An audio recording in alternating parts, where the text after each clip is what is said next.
চলতি অর্থবছরে এই পর্যন্ত প্রবাসীরা ২১,২৪০ মিলিয়ন মার্কিন ডলার রেমিটেন্স পাঠিয়েছেন।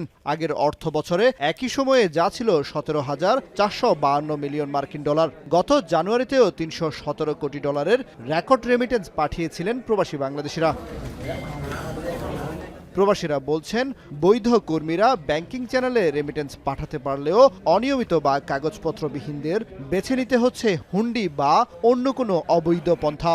ফলে প্রবাসী আয়ের একটি বড় অংশ চলে যায় অবৈধ পথে। তাদের অনুমতি পেলে সে কাজ করতে পারে, তখন সে বৈধতা না পেলেও শুধু বসবাস করে পাসপোর্টের মাধ্যমে অর্থ প্রেরণ করতে পারে বাংলাদেশ। যারা ইল্লিগাল এখানে বসবাস করেন তাদের ক্ষেত্রে আইডি প্রয়োজন হয় যে কোনো এক্সচেঞ্জ অথবা ব্যাংকে গেলে। কর্তৃপক্ষ জানতে চাইবে যে তার ইনকাম সোর্স কি। তিনি যদি সঠিক জবাব না দিতে পারেন তাহলে কর্তৃপক্ষ তার অ্যাকাউন্টটি ব্লক করে দিবে। মধ্যপ্রাচ্য ও ইউরোপের কিছু দেশে কর্মীদের বেতন অনুযায়ী রেমিটেন্স পাঠানোর নিয়ম আছে। সাধারণ কর্মীদের ক্ষেত্রে ব্যাংকগুলোতে আছে লেনদেনের সীমাবদ্ধতা।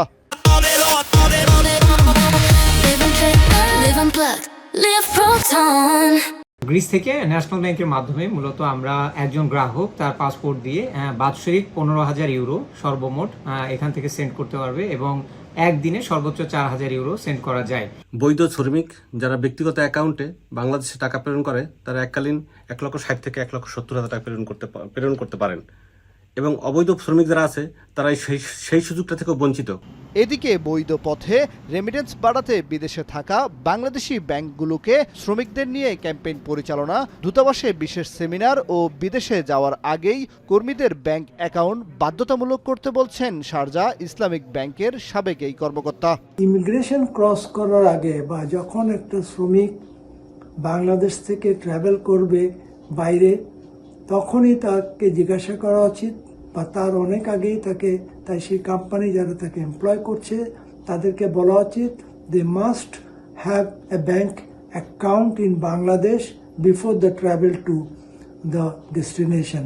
প্রবাসীরা বলছেন, কাগজপত্রবিহীন কর্মীদের রেমিটেন্স পাঠানোর ক্ষেত্রে কেবল পাসপোর্টের ব্যবহার কিংবা অন্য কোনো উপায় নিশ্চিত করা গেলে কষ্টার্জিত আয় বৈধ পথে দেশে আসার সুযোগ তৈরি হবে। কামরুল হাসান, জনি, এখন বিশ্ব।